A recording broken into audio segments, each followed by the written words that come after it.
Pues, como os digo, en la charla que os voy a dar, os vamos a explicar la liberación ecoguiada del túnel cubital. Vale, pues lo primero que la mayoría de la gente va a opinar cuando escuche esta charla, o algunos de vosotros estaréis pensando, es si realmente tiene sentido el hacer una cirugía ecoguiada en el túnel cubital.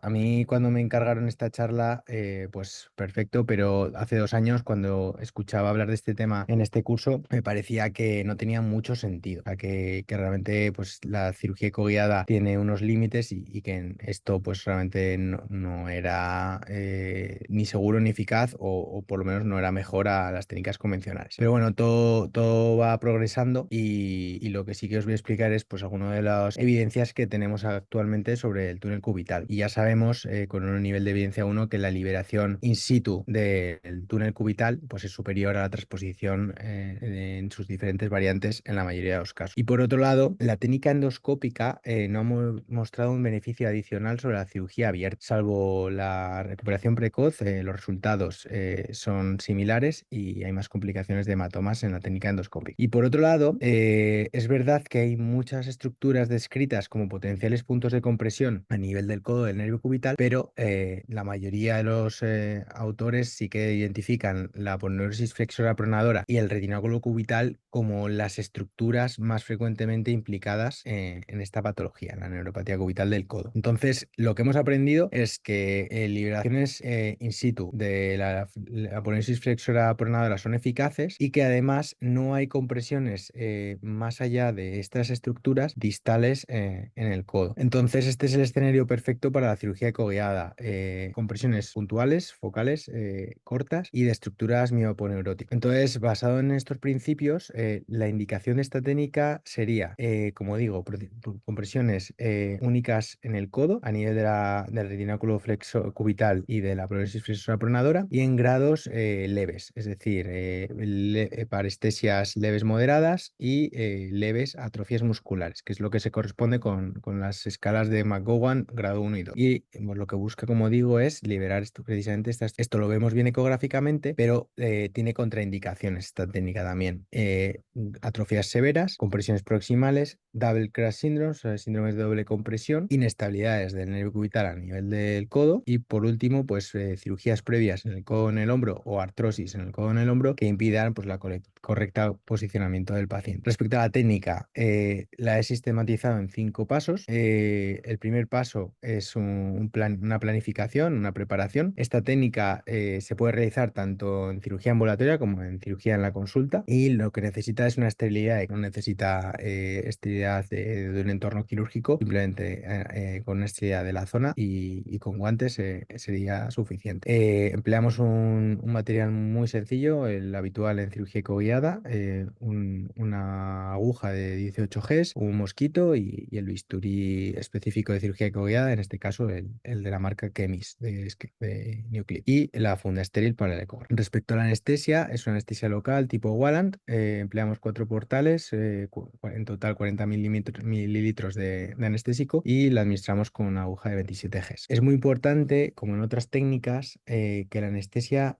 sea a nivel subcutáneo, sin bloquear el túnel cubital y el nervio cubital, de manera que si contactamos con el nervio en alguna de las maniobras de liberación, pues podríamos detectar esas parestesias y evitar lesionar. Respecto a la planificación preoperatoria, y esto es muy importante, pues conocer la anatomía de la zona, lo que vamos a identificar en un eje transversal de la mitad del brazo es el nervio cubital por encima del músculo del tríceps. Si hacemos un barrido desde proximal hacia distal, entraremos en el túnel cubital y esto lo marcamos con 2 referencias óseas, que es el epicóndilo medial en anterior y el olecranon en posterior. Entre estas 2 referencias óseas se va a establecer el retináculo cubital o lo que llamamos ligamento de Osborne y profunda este, pues el nervio cubital y posterior el tríceps. Si progresamos hacia distal, vamos a continuar y veremos las 2 cabezas del flexor carpi ulnaris, la ulnar y la humeral, y por encima de esta la aponeurosis flexora pronadora. Y esta es la segunda estructura que vamos a liberar. Y finalmente, más hacia distal, pues ya se va en profundidad hacia la musculatura del antebrazo, dando las ramas. Lo que es la técnica propiamente dicha de liberación liberación son 3 pasos: la planificación del portal, la liberación de la aponeurosis y la comprobación tanto de la liberación como de la estabilidad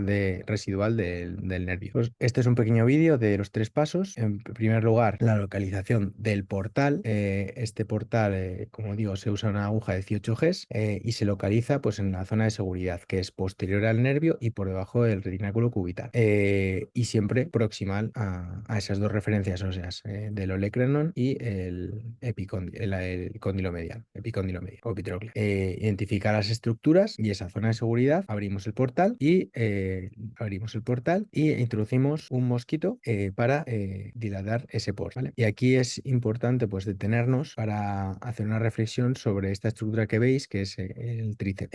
Realmente el portal entra a través del tríceps y en estas imágenes anatómicas veis que cuando realizamos la cirugía en máxima flexión de codo, que es un poco la que desplazaría el nervio más anterior, la dirección de corte es oblicua respecto a las fibras del retináculo de Osborne, perdón, el retináculo cubital o el ligamento de Osborne, perdón, el ligamento de Osborne o la aponeosis flexora pronadora, y hay riesgo, como veis en la imagen inferior, de hacer una liberación incompleta. Entonces, la recomendación de posición para liberar esta estructura pues sería entre 60 y 90 grados de flexión, en la que la dirección del corte es perpendicular a las fibras de estas dos estructuras y en esta posición pues necesariamente se interpone el músculo tríceps. Por lo tanto, es normal que el portal entre a través del vientre muscular. Una vez creado el portal, introducimos en eje transversal el bisturí. Hay un primer sensación de resistencia que corresponde al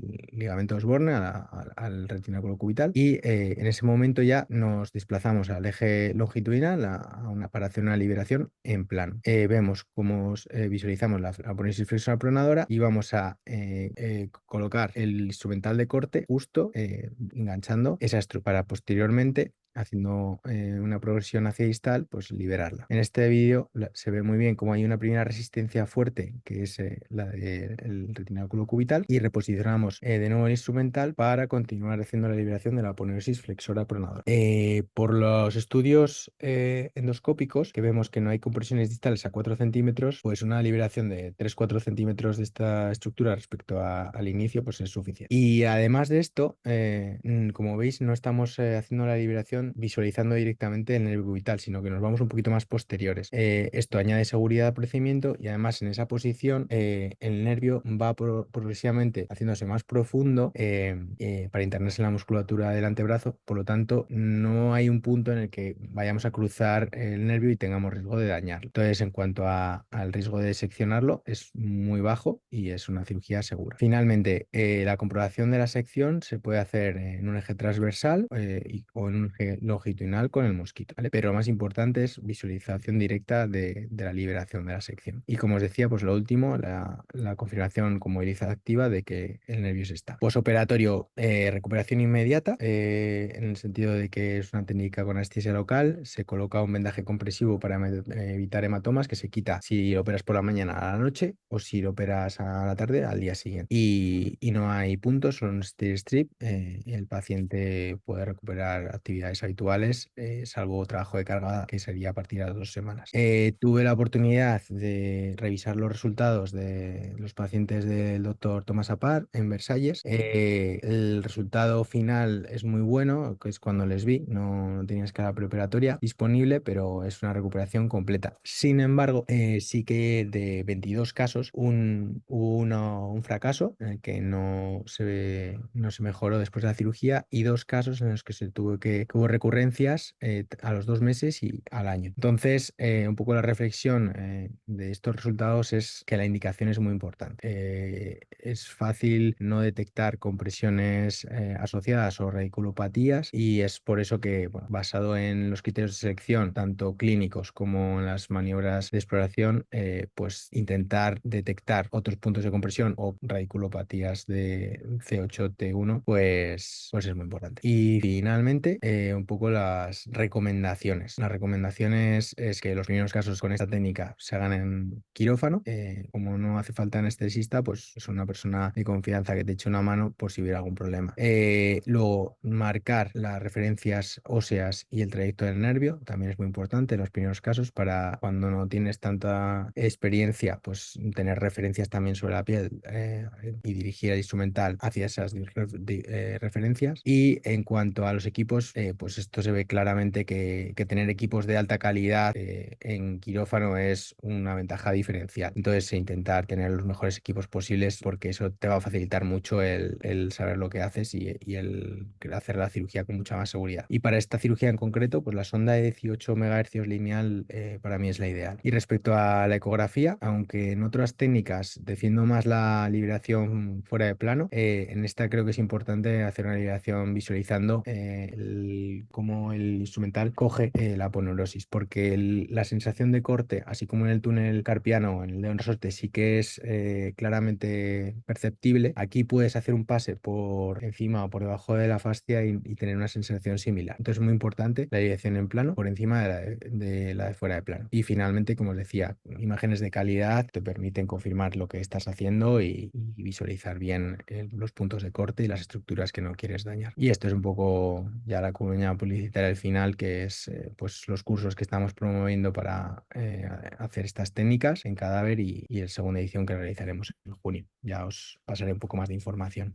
Bueno, o sea, yo creo que has hecho muy bien al inicio de todo, situando muy bien en qué pacientes se debe hacer y en cuáles crees que tiene sentido, ¿no? Porque si no, claro, la gente se te puede tirar a la yugular. Porque evidentemente la neuropatía cubital, pues debido intrínsecamente a que el nervio cubital tiene peor pronóstico que el nervio mediano y que el nervio radial en cuanto a la recuperación, pues es un nervio que no es tan agradecido, ¿no? La patología sensitiva, como en el nervio mediano, que predomina mucho más, cutáneo medial, ¿no? Sí, sí, Porque es una cosa que a todos los, o sea, hay muchos cirujanos que con el paso del tiempo, al principio ni la ven, pero con el paso del tiempo y con la experiencia es algo que te preocupa porque pues a los pacientes, si les seccionas esa rama, algunos se quejan, algunos ni te enteras, pero algunos se quejan. Eso por un lado. Y luego me ha parecido complejo, o sea, claro, cuando tú tienes una resistencia con el Kemis al principio, notas ahí la resistencia y sabes que estás en el plano correcto y demás, y cuando realmente seccionas, luego volver a corregir y volverte a situar bien y entonces abrir la aponeurosis, que supongo que ecográficamente ya debe ser una estructura que no tiene tanta.